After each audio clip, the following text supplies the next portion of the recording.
Welcome to Bizzare Creations, where we're making Blair, our brand new powered up racer. I'm Amy Langton, and I'm going to be showing you around today, letting you have a bit more insight into the MP beta, which goes live in March. Make sure you get yourself a key, it's going to be the demo of the year.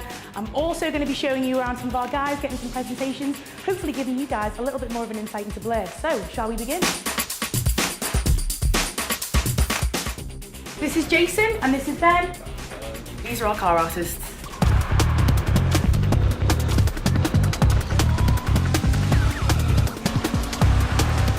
There's a certain sort of rules that you follow with all the manufacturers. The overall integrity of the car should be maintained, but we didn't really have any problems with not being able to damage certain manufacturers' cars. No. The modelling process hasn't changed a great deal from previous projects we've done.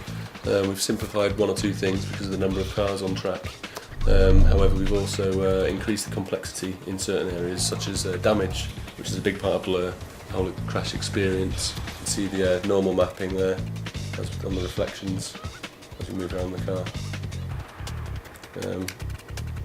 Purely technical point of view, this is how we actually measure the damage and how it's calculated onto the vehicles. These contact points allow us to actually identify individual areas and parts of the car where the damage will occur, which again gives us a lot more sort of pseudo-realism of where the damage is actually going to happen. If you hit the right hand side here at the back, it's only going to affect that part. You're not going to get front bumper dropping off.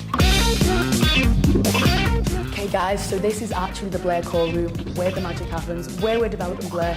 Let's go inside and meet some of the guys. So my name's Chris and I'm lead environment artist on Blur, and I'm going to talk to you today a little bit about how we created the environments for Blur. So the way we create these environments is a little bit different to how we've normally done things. We normally take a real location and we copy it exactly as it is and sort of create our circuits around those real road networks. With all the cool stuff that's happening on track with Blur, that wasn't something that was really going to work. So we decided that we needed to come up with some sort of almost hybrid location. So everywhere's based on real places. And then there are elements within that do match reality, and then there are other elements that have been brought in from close by because they either visually look good or they're like a nice road or something that we wanted to put in, or a certain feature. And we've kind of taken those and brought them together. So I'm just going to sort of demonstrate to you about what I mean by that. So if you take a look at the satellite image, we thought it'd be really cool to sort of drop down this really steep kind of embankment and then come along the beaches so that you could see the Golden Gate Bridge in your view the whole time. There obviously isn't a road in there, so as you can see on our map, we've actually added one in. And what that does is that then takes you through this cool wooded area that we've got. And then the other problem that we had was you can't actually get from this point here all the way to the Golden Gate Bridge and go underneath it, because we've got all these rocks that stick out into the sea. So what we basically did was we created those as tunnels, which are indicated as yellow on the map. So as I fly to that same point in game, we come over here,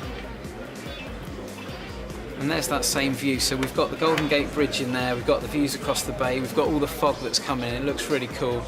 And then we've got tunnel that's been put into these rocks here, and then as you come out you get this fantastic reveal of the Golden Gate Bridge, which is looks pretty cool.